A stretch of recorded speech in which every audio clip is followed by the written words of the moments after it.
Namaste. We discuss the concept of enlightenment, which is typically also called self realization or self abidance. Lots of spiritual aspirants have this goal of enlightenment and always wonder what are the markers that a person has truly transcended, that a person is stabilized in this condition of enlightenment. Well, enlightenment is a process that is beyond cause and effect because it is always already the case. So, from that standpoint, regardless of markers, if a certain being is enlightened, then that being is enlightened. One can find enlightened beings of all types, all varieties. It has nothing to do with vegetarianism or non vegetarianism. It has nothing to do with the fact that you speak cuss words, swearing words, or not. It has nothing to do with the fact that you believe in an external God or not. So it is very difficult to establish some standard markers or standard yardsticks. A person could be enlightened like Sri Ramakrishna Paramahamsa, but still use crude language. A person could be enlightened like Jesus Christ, display tremendous love, but also display righteous anger, the way he threw away those money changers out of the campus of the church then, of the temple then. So there can be a wide variety of enlightened people with different types of attributes, and it's very difficult to establish any standard markers. But I nevertheless want to discuss some markers because without any markers as such, what can also happen is your self abidance could just be a hogwash. It could simply be a story that you're telling yourself.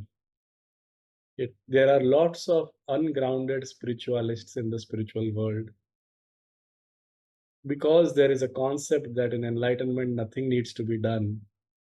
There's a very huge number of people who keep claiming as if they've made it. Maybe they tell it to others, but they might be knowing it themselves, or maybe they perhaps don't even realize it for themselves that they haven't yet made it. So, if one has to come down to a few markers, what are they? Once a person is established in the self, that is, once a person knows himself as consciousness, as reality with a capital R, as truth with a capital T, and one operates as consciousness, within consciousness, seeing consciousness everywhere. One operates as awareness, within awareness, seeing awareness everywhere. One operates as God, within God, seeing God everywhere. Then there is a certain set of qualities that naturally develops within this person. The first quality that I would like to discuss is that of peace. It could be simple peace in the sense that the person is just peaceful, or it could be deep stillness, doesn't matter. However, it is not the other way around. Simply because somebody is established in peace or in deep stillness doesn't mean the person is enlightened. Peace or stillness could be the result of rigorous meditation. But rigorous meditation is no guarantee for enlightenment. It is not a marker. It is not a yardstick. It is not that part of the process which defines everything. It is an important aspect of the process, though. Self knowledge, continuous awareness of who you are is what defines enlightenment more than meditation, though meditation is an extremely important tool. So, peace is definitely a marker, though peace is not proof that one is necessarily enlightened. But at the same time, if somebody is enlightened, there is some or the other level of peace within, deep within, whether or not it is visible outside. The other marker would be that of love. We typically go about life having a lot of problems with people, judging people, making value judgments, considering people to be higher and others to be lower. Well, the game of judgment can continue even after enlightenment, because at the end of the day, we require to be discerning.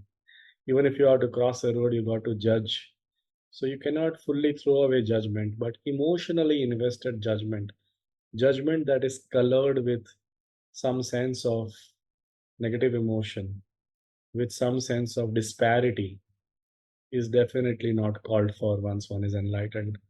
So that non-judgmental love, that absence of judgment, seeing that similarity, equivalence between all beings, considering all beings to be equal at some level, and developing the capacity to be with everybody, include everybody, to not get repelled by people, to actually work in a team with a large variety of people without getting repelled by them, without judging them, while including them, regardless of their flaws, regardless of their huge limitations.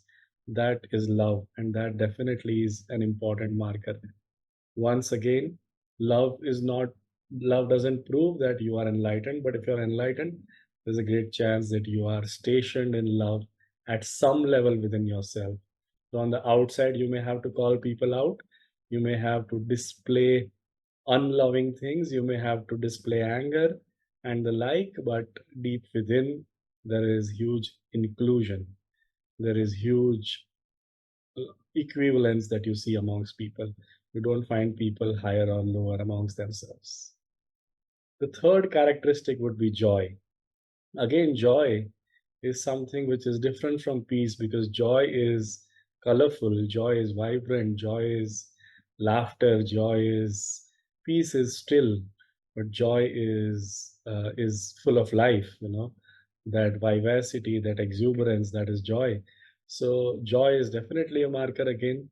Not that every joyful or cheerful person is enlightened, but if you're enlightened, there is a certain amount of joy. There is something different about your joy.